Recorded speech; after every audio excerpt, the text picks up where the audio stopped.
लीला कृत्य गोवर्धन धारी गोकुल कुल पतेरा ससुरी चंद्रमा हे गोपी जन्म पटवर श्यामांकर धापते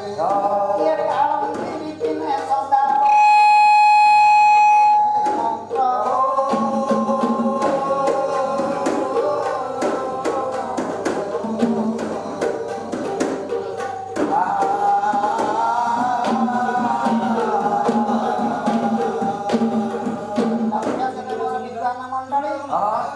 घटना राधाराणी निकुंज कानन स्वप्न देखी रंधन करुवा समय कृष्णचंद्र आसी पहुंची जाए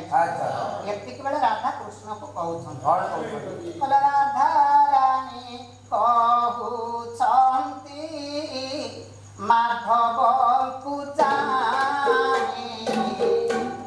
मोहन स्पर्शन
स्वप्न देखिली गौरवर्ण पुरुष सहित नृत्य करने समय नृत्य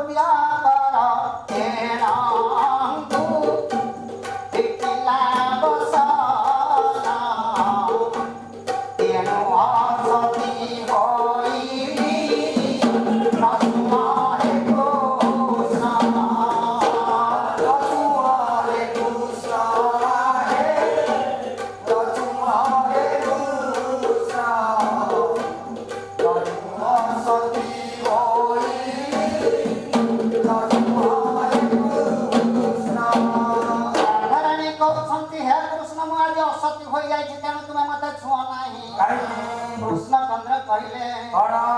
नियम करुछि ये निकुंज कानन कली रे गौरांग हेबी गंगा रे कली रे गौरांग हेबी और राधा नाम गोटी गाई रे कुंड रे प्रेम भाग गोदाई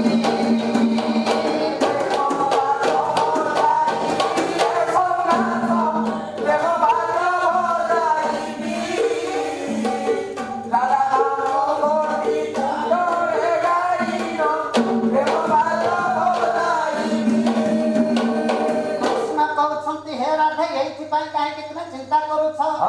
निकुंज कानन नियम कर कली जुगर गौरांग रूप को धारण करी राधा नाम तुंडरे गाई प्रेम वाद्य बजाई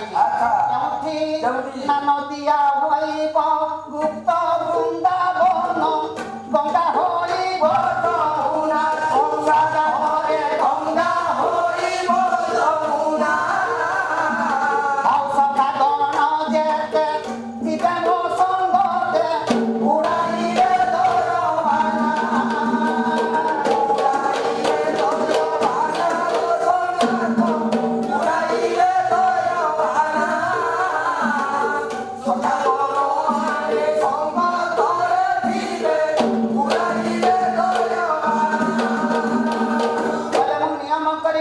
नदिया गुप्त वृंदावन हेब गंगा जमुना हेब सखा गण जते मो संगर थिबे सेमाने सब जयवाना उड़ाइबे काहेकि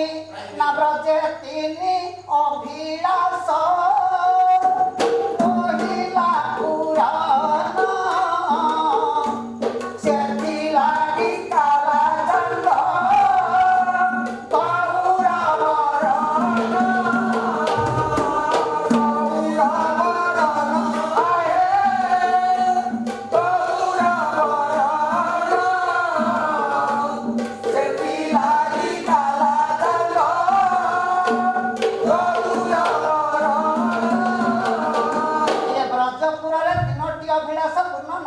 ଯୋଗେ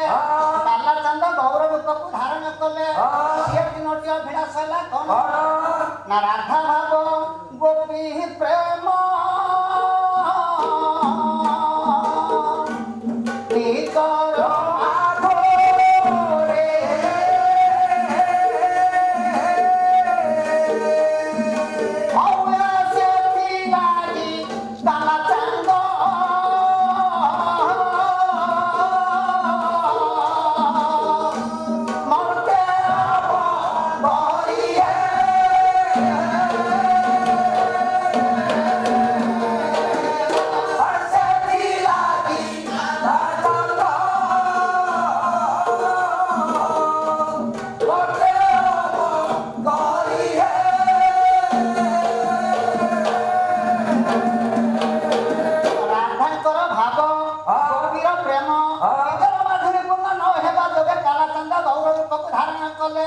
କହିଲେ